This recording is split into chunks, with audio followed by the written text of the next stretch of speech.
All right, so I was told that he's walking right on the sidewalk here, so he'll walk right in momentarily, so please have a seat. Now, did everyone get the yellow or green card? All right. Do you know what green is? Someone tell me what green is. Look black, that's right. And what's yellow? Muối. Muối thịt nước. Muối chả Hà Nội. All right. So green is beef, and yellow is pork. Oh, nice to meet you. Pleasure too. And I know you talked about it. It's very, very good. Actually, thank you for Glenn Youngkin's campaign to sponsor this event. Thank you.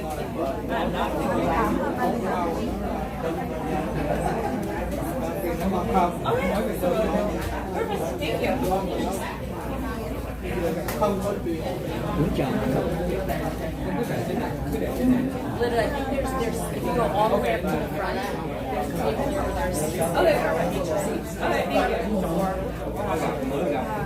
Or there might be two right here.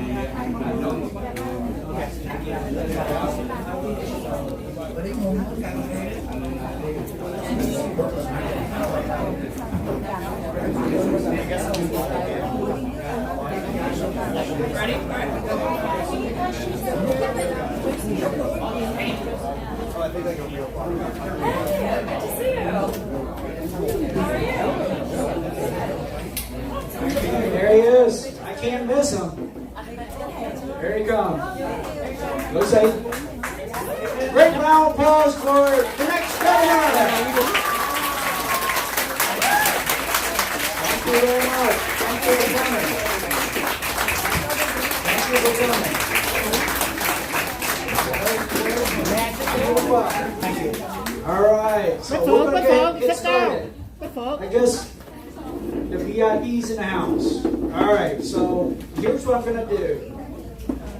We have an agenda here. I'm going to lay it out so that way you can stand, check in. What we will do is do a Pledge of Allegiance, National Anthem, a minute of silence, and then also welcome our next governor. Then we have Mr. Andrew Green, who's going to speak for a couple minutes. And then I'm going to introduce our Congressman, Tom Davis, and he's going to introduce Glenn. With that, Glenn has 10 minutes. You know, like politicians, they like to hold on to the microphone. So I should know a little bit about that. No politician. Yeah. Yet. All right, okay. All right, and then, well, Glenn is going to have a Q&A, which is about 10 minutes. So please pay attention and put him on the spot. If you don't, I will. All right, how about that? All right, and then at the end, the Asian thing, right? Group picture. And would like you to stay at the end, and I'll give you a little tip. Some of you may work for government and all that. That's okay. You're welcome to come up, stay toward the back. Right? We want the crowd, and because you're here, and we want to acknowledge you for that. But if you can't see the camera can't see you. That's a tip, okay? So if you work for the government, it's okay.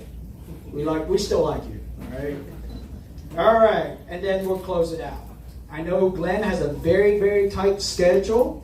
He has a press conference at about 4:40-ish. It's going to be outside, and hopefully he has a little bit of time to walk around, say hello to people, and grab a few more votes, right? Yeah, excellent. All right, so with that in mind, I'm going to ask Daniel to come up and help me out with the music. Yeah, and he's already here.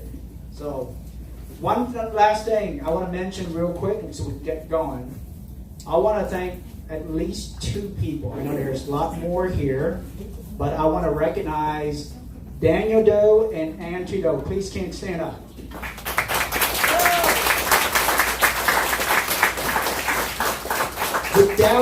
Without these people, we wouldn't have the event here. All right? I'm the guy that's standing up here and talk. That's the easiest job there is. But I know they're working very hard behind the scene with the Glenn Youngkin campaign. All right? Just so you understand, Glenn is, doing his thing, but behind him, there's a group of great people that support that. That is how you win. Right? So with that in mind, Daniel, you know what to do, right? Yeah, okay. Please stand up and do a pledge.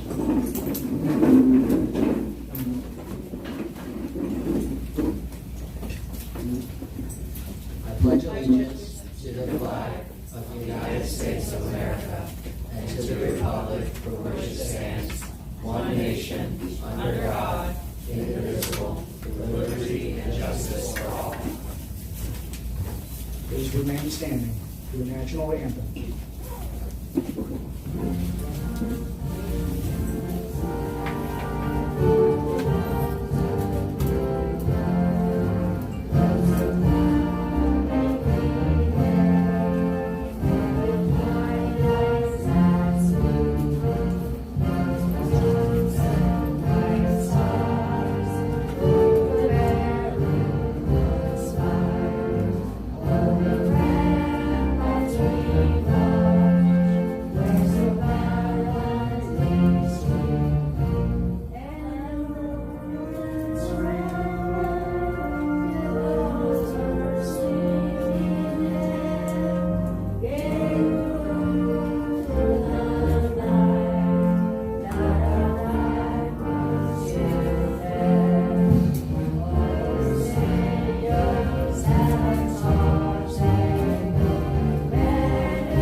Please remain standing. Thank you.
Please remain standing for a moment of silence.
Thank you very much. Please be seated.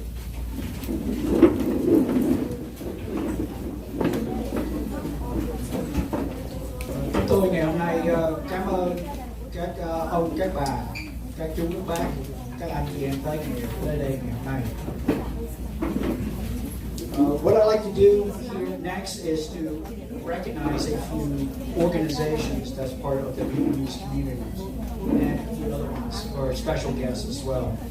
One is the want to recognize the Republic of Vietnam Military Association. So for those who are part of that, please stand up so we can recognize you.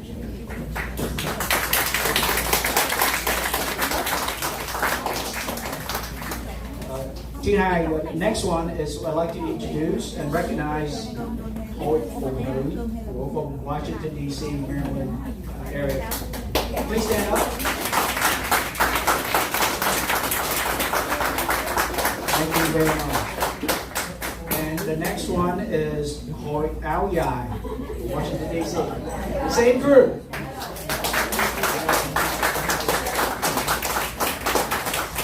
Look how old they are. And you recognize that they're joining 2 organizations. Not one, but 2. And I'm sure they do other things as well. I know, and I recognize them. So they're great models for us, and we will strive to emulate that. Also, so now let's move forward. I'm going to introduce Mr. Andrew Green. He's the founder of Students of America. And so you might say, why is this guy talking today? Because I would when I first heard it. But I want to let you know that Andrew has been closely involved behind the scene to help organize, recruit, encourage the Vietnamese American communities as well, and work closely with Trevor Benson as well. And again, as I mentioned to you, some of these people you've never heard of or dealt with, but they are working day in, day out to help make an effort and change the direction of Virginia. And with that, I want to please give him a round of applause and come on up and say good.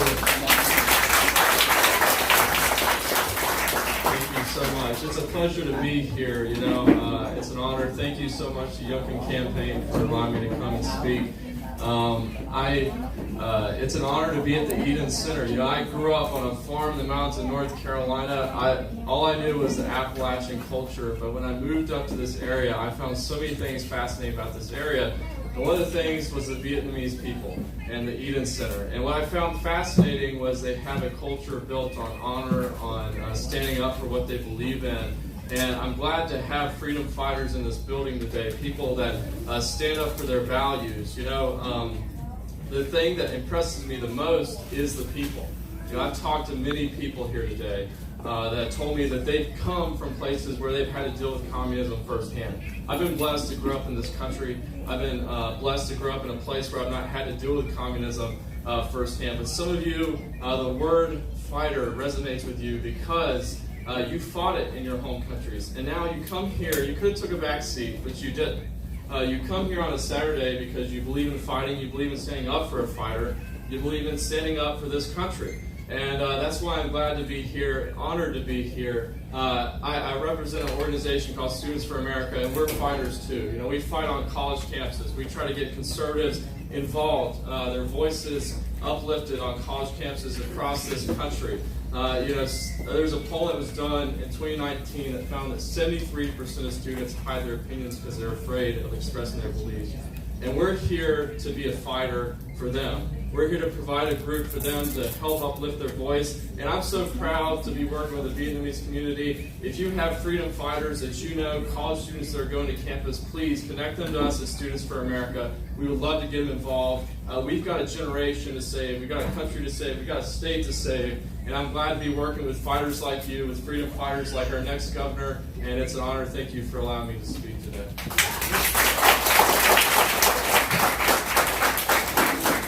Well, I guess you know why I asked him to speak, right? Quite uplifting and encouraging.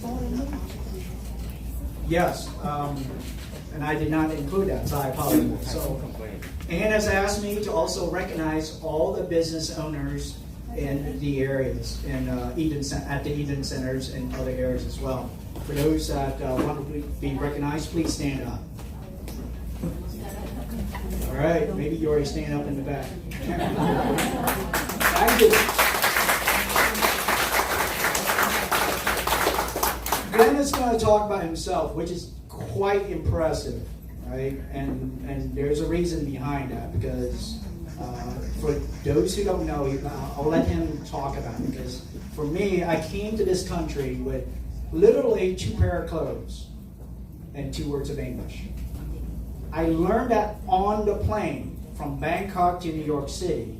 And the reason why I picked up the word yes and no, because I have to figure out a way to get some ice cream.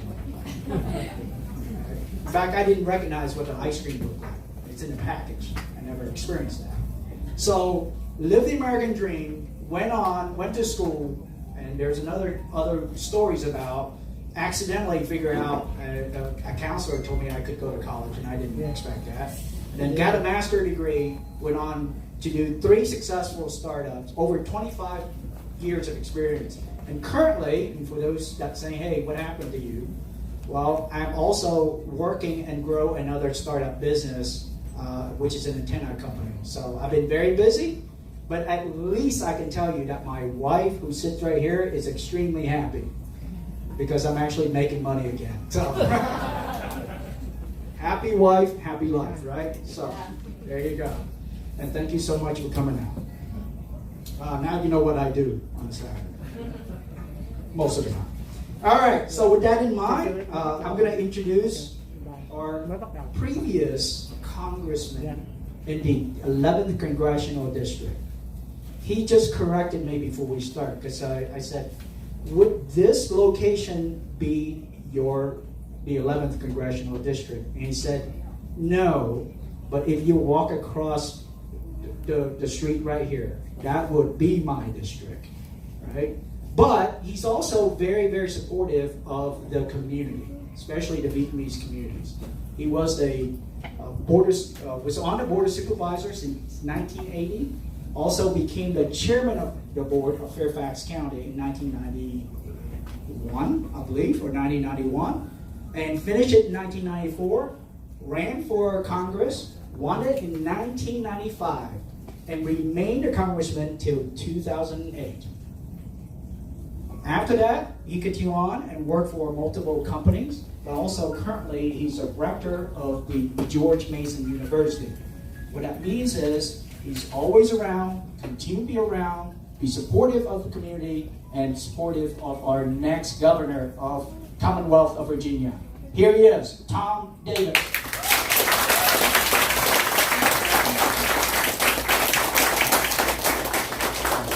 Cảm ơn, kính chào quý vị.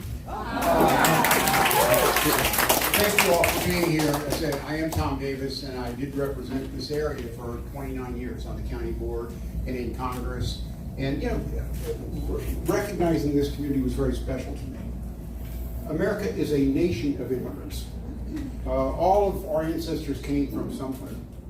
But you could have gone to Paris and lived your life in France, but you'd never be a Frenchman. You could have gone to Spain and lived your life in Madrid or Barcelona, you'd never be a Spaniard. But anybody can come to the United States and become an American. And what the Vietnamese community has done is they have added to this community. They have added to America. They have been successful. And we welcome you and are very proud to have you here and honor what you have done. One of my accomplishments as a member of the county board was starting a high school out here called Thomas Jefferson High School for Science and Technology, which until last year, 70% of the entering class was Asian. The other party, the Democrats, think that's too great. So they have now changed the rules and have cut that number almost in half. Figuring taking away from the meritocracy and the hard work that people have created and the rules they have followed to get in. I like Glenn Youngkin. Glenn is an entrepreneur. He has created businesses, hundreds of businesses across the globe. He understands the economy, he understands what it takes in small business, and he understands the importance of education in terms of challenging people, bringing talent, putting together and making this a strong country and a strong state. I am confident with him as our next governor, we're going to continue to move Virginia forward. We're going to continue to make great opportunities for your children and your grandchildren. He's an outsider. He's not part of the political morass that you see around of people backbiting with each other. He's really above partisanship. He's running as a Republican, but he wants to bring us together, something that this country badly needs. So let me introduce our next governor, Glenn Youngkin.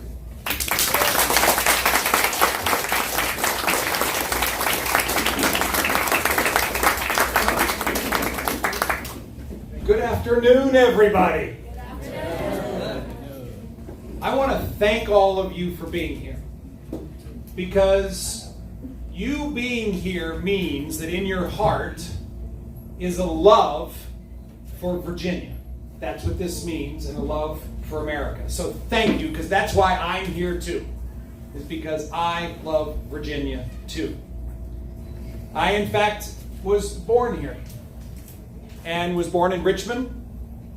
And in 7th grade, my dad lost his job.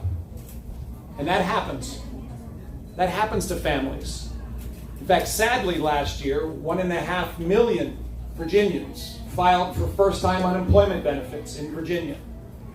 I felt that was actually unnecessary, and our governor did not manage the pandemic well. He, in fact, kept businesses closed too long and schools closed too long, and many people suffered unnecessarily as a result. When my father lost his job in 7th grade, my family moved. And we moved from Richmond to Virginia Beach. And that's where we started again. And I got a job when I was 15, working in a diner, taking out the trash and washing the dishes. And oh, by the way, I was very proud to have that job. There's dignity in work. Hard work matters. Hard work matters. That is a core principle in my life that I have never lost. And that's why I am so excited to be running, to be the governor of Virginia, to go work for all of you. Someone asked me recently, are you excited about the prospects of living in the governor's mansion? I said, I've never seen it. I'm most excited and most humbled to be going to work for all of you. I want you to hire me to do the job of governor so that we can get this Commonwealth moving. Now we have a big moment because Virginians are going to vote this fall, and this election is going to determine the future of Virginia for a long, long time. For a long time. Because what we have seen over the course of the last 8 years is that elections have consequences. Who we elect matters. And what we have seen particularly now that we have the Democrats in charge of our House of Delegates, in charge of our Senate, and yes, in our governor's office, we've seen Virginia veer in the wrong direction and start looking more and more and more like California. And if we wanted to live in California, we would be in California. We do not want to live in California. We chose Virginia. And so this election will matter. Who we choose will matter. My opponent, whose name is Terry McAuliffe, stood up one day when he accepted his nomination to be my opponent and said, Virginia is very different today than it was 8 years ago. And I laughed and I said, it is different. You've made it worse. You've made it worse.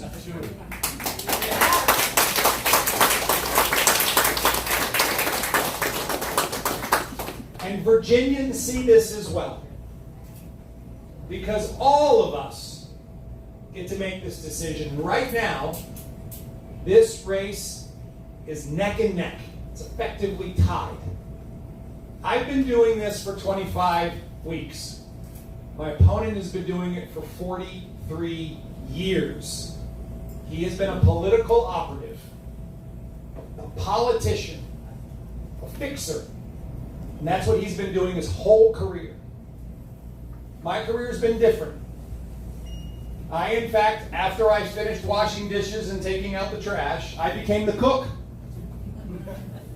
I spend my Sunday mornings after church cooking for my family. That's where I started. Education changed everything for me. And I had a chance to go to college on a basketball scholarship. That's how I got there.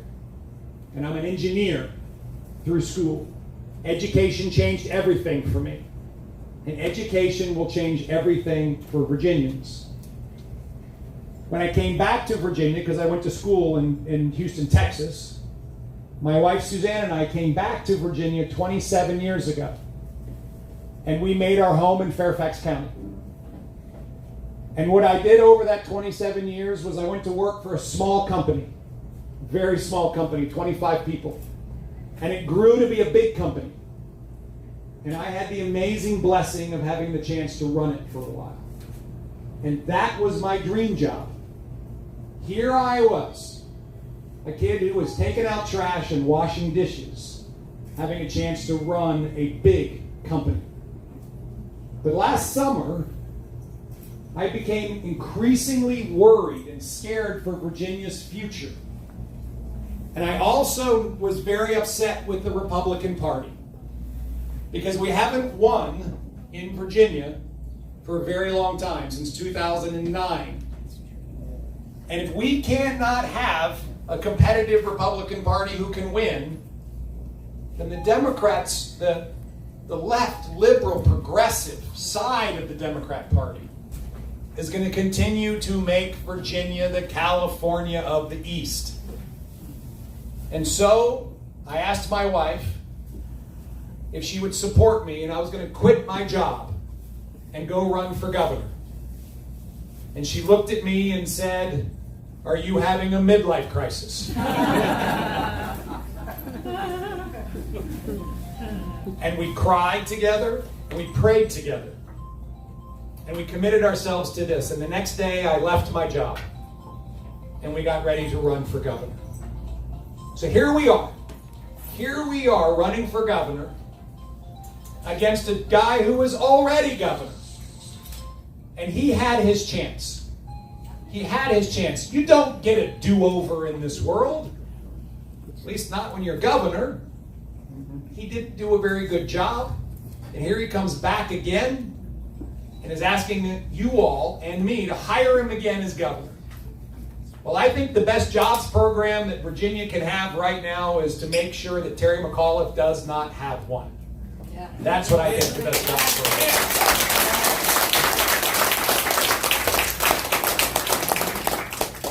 We have very serious issues to pay attention to. Very serious issues. And this election will decide the direction we go. We must create better jobs for all Virginians. All Virginians. And we, in fact, should be the best state at creating jobs, and we're not. The states around us, Maryland, Tennessee, North Carolina, South Carolina, Georgia, over the last 8 years, their economies have grown much faster than Virginia. And particularly Tennessee, North Carolina, South Carolina, and Georgia have created many more jobs. Many more jobs. Those jobs should have been Virginia's jobs. But our governor, Terry McAuliffe, did not do a good job building the economy and building jobs. And we can fix this. Particularly small business. Because what we've seen over the last 18 months is a McAuliffe-Northam administration actually doesn't help small business. 25% of the businesses in Virginia either closed permanently or closed for a period of time last year. We have to get those businesses back open and running fast. And the best way we're going to do this is, in fact, to get rid of all of the red tape, the regulations, the paperwork, the bureaucracy that has been poured on small business. We absolutely should give small business a tax break to allow them to get back on their feet and run. Because this is good for all Virginians. And you will have a governor in me that knows how to build business and create jobs.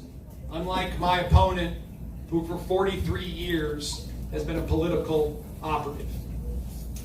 We must teach our children how to think, not what to think. Our school systems have been failing our kids.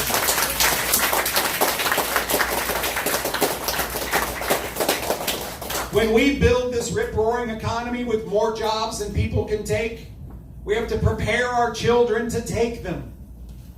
And this is one of the great failings of Terry McAuliffe. When he was governor, he actually reduced the metrics, the standards by which schools were being held accountable for. So that in fact the schools could be accredited actually by performing worse. Our children were no longer held to the same standards. And this is the quiet bigotry of low expectations. Virginia schools should be the best, and they're not. We should in fact hold our schools to the highest standards. We should allow our children to run as fast as they can. We should make sure that they are taught accelerated math and they can earn advanced diplomas. This is the cool school system that will prepare Virginia's children to take those jobs. And let's be clear, we will not teach critical race theory in our schools when I am governor. Critical race theory divides us as opposed to unites us.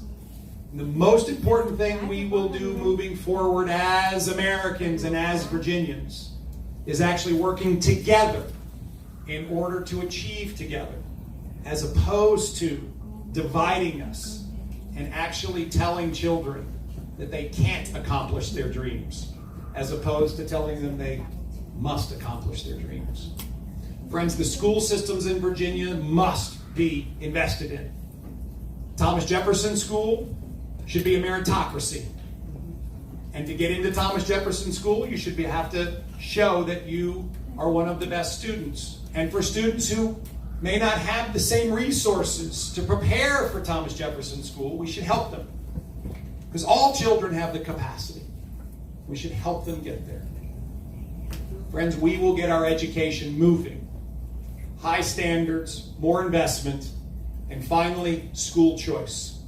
We will prepare more charter schools, more government schools, and we will provide parents with school choice, because a child's destiny should not be determined by his or her zip code. Parents should have a say of where their child goes to school.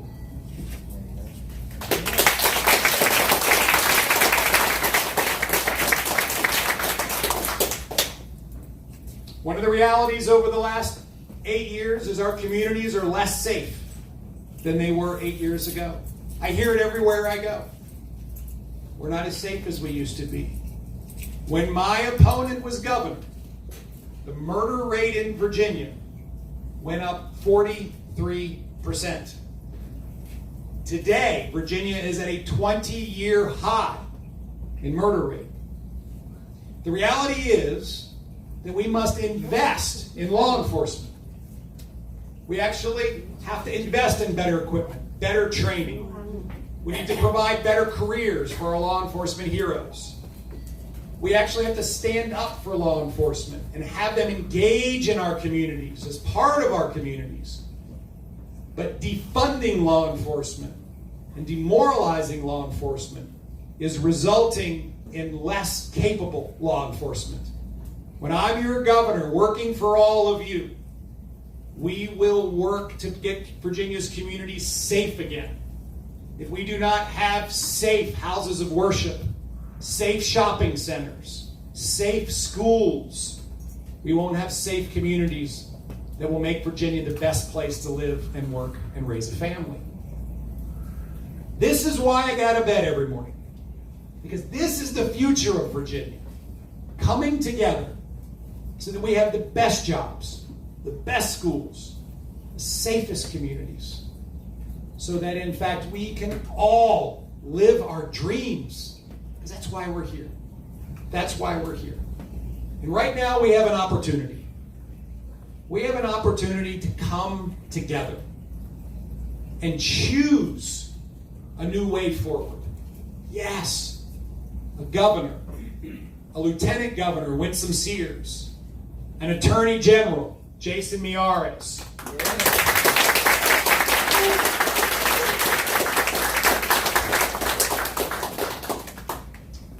a Republican-controlled House of Delegates. And we can reestablish balance. We can, in fact, put Virginia back where she belongs as the best state in America to live and work and raise a family. This is not, however, in my hands. It's not up to me. It's up to all of you. It's up to all of you. You will choose. I ask for your support. I ask for your vote. Hire me to go work for you. And that's exactly what I will do. Finally, we need your help. We need your help. We need you to get a yard sign and put it in your front yard. We need you to find 10 friends each, 10 each, to actually join the campaign effort and to vote for us. We need you to volunteer in your community to say, I met Glenn. I support Glenn. You should too. 10 friends. Each of you finds 10 friends. And then you ask them to find 10 friends. We will win. We will win. Friends, we're gonna win. Virginians are speaking up. This is not about Republicans against Democrats. It's not. This is about all of us standing up and saying that the liberal left progressive agenda, which is absolutely dragging Virginia to a place we don't want to go, California, is not for us. And we together, as Virginians, are going to vote a different direction. So I want to thank you. Thank you for getting to know me and our campaign. Thank you for loving Virginia. Thank you for dreaming big dreams. Thank you for loving your children the way I love mine. And thank you for supporting us and getting Virginia moving. We can get this done. Let's just go do it. Thanks, everybody.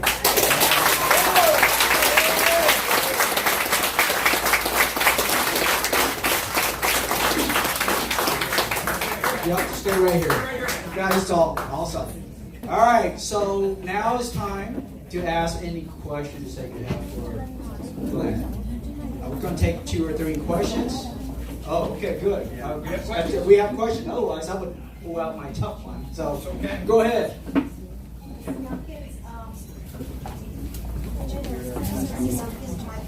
What's your thought? Tell me your first name first. I'm Jamie Nguyen with the SPT and Vietnamese.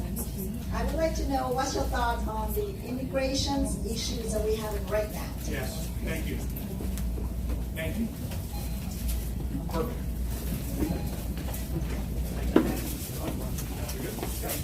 Okay, so the question was general thoughts on immigration. So let me back up first and make a very clear statement. I'm very supportive of legal immigration in America. It is the backbone of America. There we go. Full stop. My friend Jason Miara's mother came here from Cuba. She's a naturalized citizen. She had a chance to vote for Ronald Reagan and vote for her son in the oldest democracy in the Western Hemisphere. That's immigration. Our other running mate, Winsome Sears, who's running for lieutenant governor, her family came from Jamaica, and they lived the American dream. That's immigration. Friends, immigration is very important to America's future. I'm heartbroken by what's happening at the border. Heartbroken. It's a human tragedy. It's a human tragedy, and that human tragedy has been caused by Washington. Has been caused by Washington. And they're not dealing with it. We, in fact, sadly see children handed over the wall. Children. Hundreds of thousands. And we must deal with this. We must deal with it. Sadly, I don't see our government in Washington deal with it. And Governor Abbott in Texas is having to deal with it. So I think we do need secure borders. We need legal immigration. And as your governor, I'll support our immigration laws. I'm going to go back where I started. Legal immigration is so important to America's future. And as your governor, I will support it. So thank you.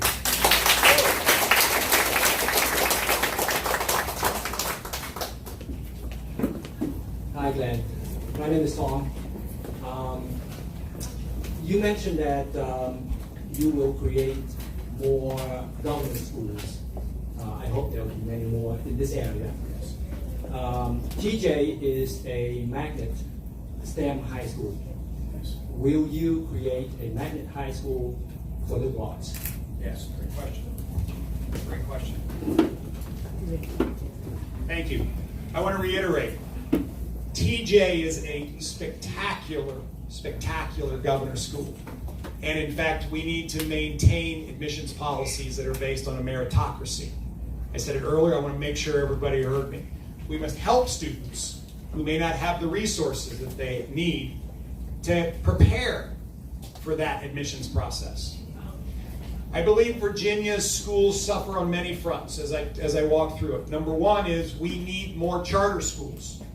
Virginia has 8 charter schools. North Carolina has 190. Maryland has over 100. Virginia has 8. This is actually a reflection of the education unions not wanting any competition. And competition is a good thing for our school systems. So we will press forward with charter schools and lab schools and innovation schools. We will press forward with school choice. And I absolutely believe that more governor schools are part of that equation. And I do believe a liberal arts focused governor school is a great idea. I've asked our whole team to actually start putting together plans for this. This is where we in fact can recognize that students learn at different rates and have different dreams and aspirations. And we should provide avenues for all of them. And while I'm here for a minute, Matt, I want to mention one more thing. Many students may not want to go to a 4-year college right away. And therefore we have to prepare those students in high school to be ready for a career and for life. And there are so many jobs that are available today for a student who chooses to go to a community college or vocational school and receive a different kind of training than a 4-year college immediately. And we have to open up those avenues. My wife and I started a program last summer called Virginia Ready. And it was set up in order to really supply alternative training to so many people that lost their jobs last year. And what we found was that in manufacturing, in IT, in healthcare, and in logistics, there were tens of thousands of jobs that were good paying jobs with benefits, with a career in these high growth sectors. And all you needed was a credential from your community college that would take 6 to 12 weeks to get on top of your high school diploma. And you could get those jobs. And so there were so many avenues for our children, for Virginians. But we have to reform our education. We have to provide alternative paths for people so that every child can run as fast as they can. And every child can live their dream and live it right here in Virginia. So thank you for that great question. All right, one more question.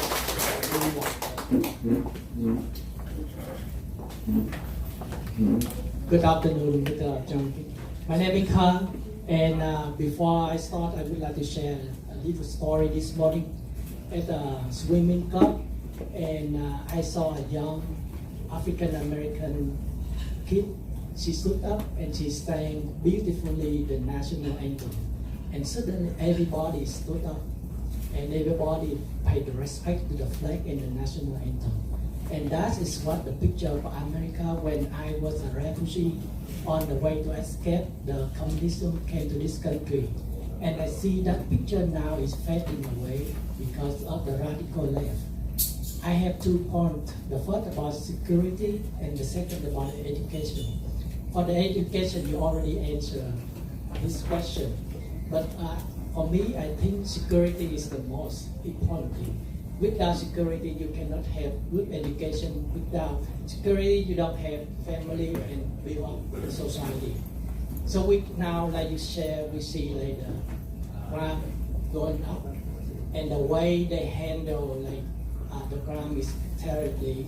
And if you go for the government, can you share more in detail what you're going to do to help to reduce crime and build up the security, make sure that everybody, not just the color of them, feel free to speak out, to feel free to walk on the street and proudly say what they want to say. Thank you. Thank you. Thank you. Con, thank you. At some point I'd love to visit with you and hear your story. So thank you, because we all dream our own version of the American dream, and I can't wait to hear yours, because it seems like you're living it.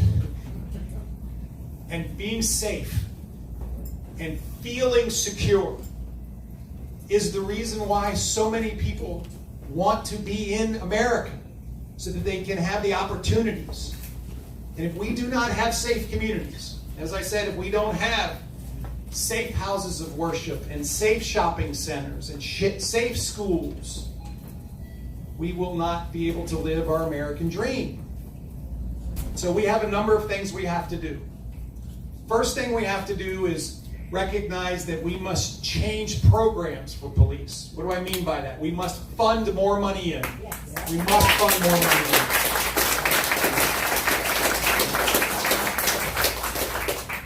I believe in common sense.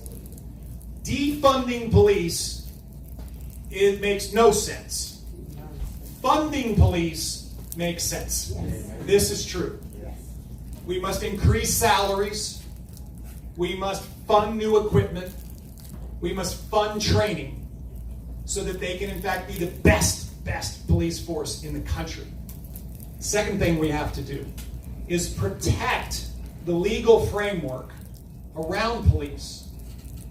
There's an idea called qualified immunity. It's qualified, meaning that if a police officer is doing their job according to their training, they cannot be sued in court. If they don't do their job, if they have dereliction of duty, if they have violated the way they're supposed to do their job, they can be held and should be held fully accountable. Yeah. But qualified immunity is very important to law enforcement because it allows them to feel confident that they aren't going to have frivolous lawsuits placed against them. My opponent wants to get rid of qualified immunity. I will preserve qualified immunity. If we lose qualified immunity, there will be mass retirements, mass resignations with police officers. Jason and I were just with a police commissioner in a county south of here. And he said if we lose qualified immunity, we will have mass resignations. Because people can't afford to lose their home or lose their life savings. They put their life on the line every day. We shouldn't be asked to put everything they own on the line every day as well, particularly their family security. Finally, we have to change culture. Sadly, police do not feel like we support them. We must support them. And as your governor, and I know Jason as your attorney general, and I know all of you will work with us to support law enforcement and to let them know that we have their back because they have ours. So we must first change the way we in fact are funding law enforcement. We must protect the legal framework around them, and then we have to stand up for them so that they know we appreciate them. This will change things. This will change things. And we will have safe communities again. Thank you. You like what you're hearing so far? Yeah? One more? Yeah? Okay, there we go. Hello, my name is Mary Ray. I'm the precinct captain of Homeless Mason District. And I have the opportunity to work in the past for former Congressman Davis when he was in Mason District. Okay, that's what I wanted to say, and I would like to know what you're going to do about the cancel culture, and also the attack on the Bill of Rights, as well as the you already said that the socialist leaning of the Democratic Party on us. Thank you.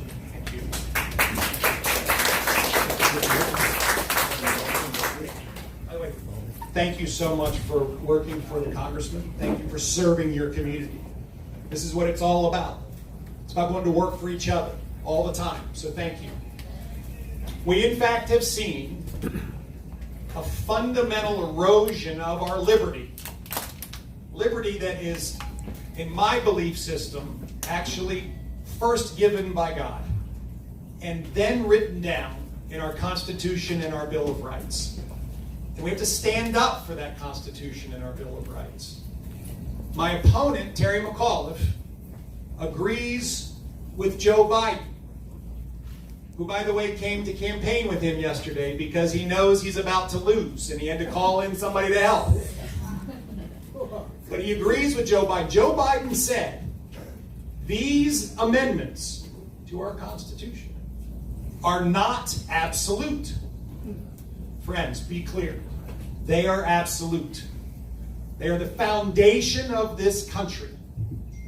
They are why we, in fact, have our liberty and our freedom to live our own dreams as opposed to being told by government what we should do.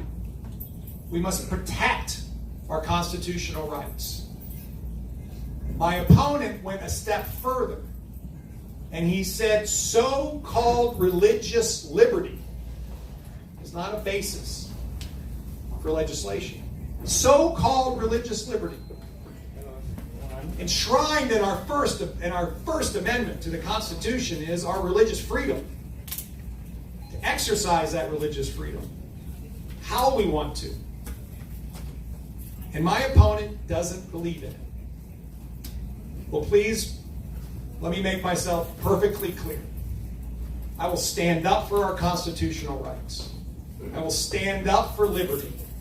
And I know my partner, Jason Miyares, and our Lieutenant Governor, Winsome Sears, will be right there with me to make sure that all Virginians are guaranteed the liberty that is so fundamental to this great country. So thank you for that question.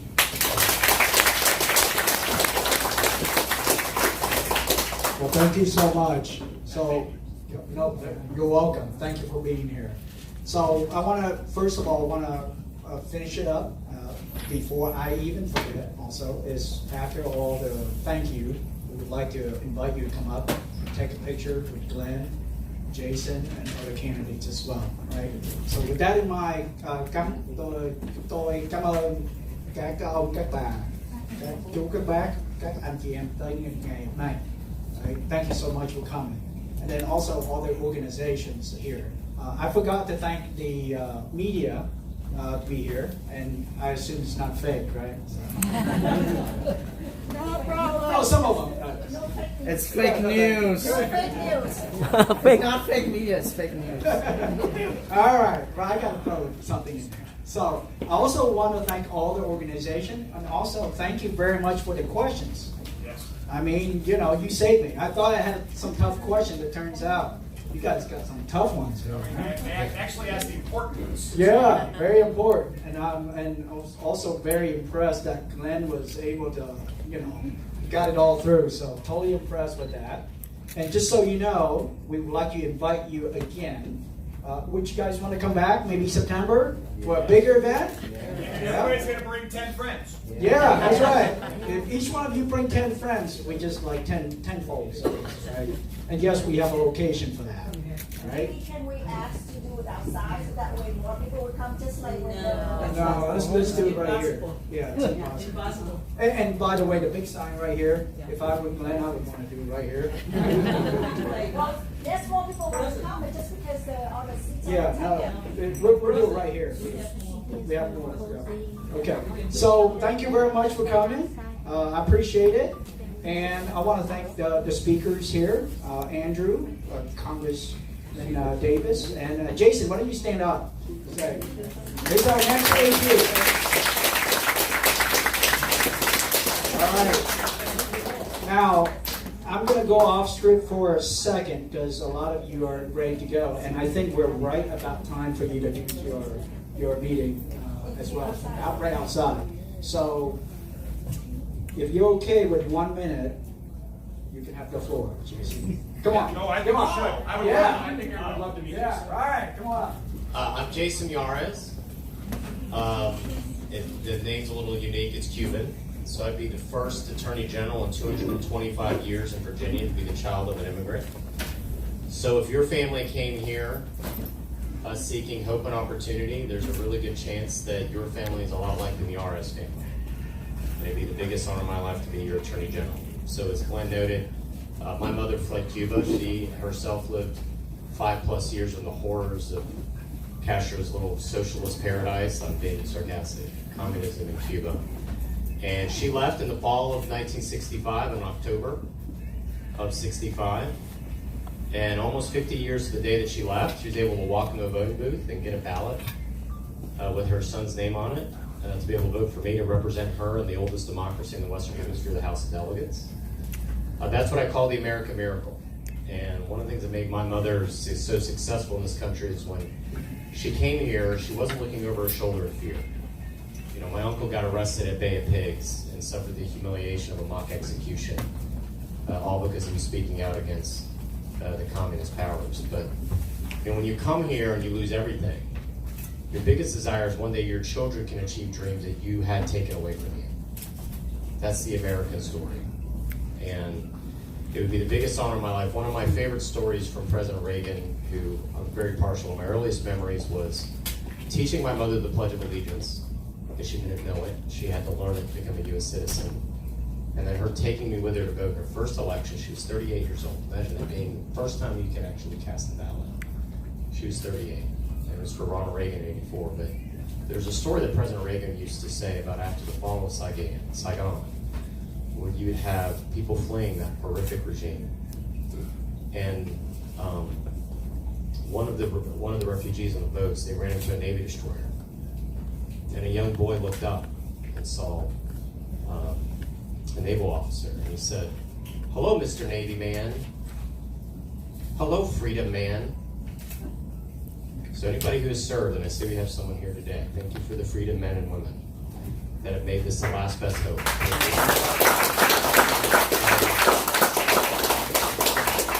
I love to say America is a nation of second chances.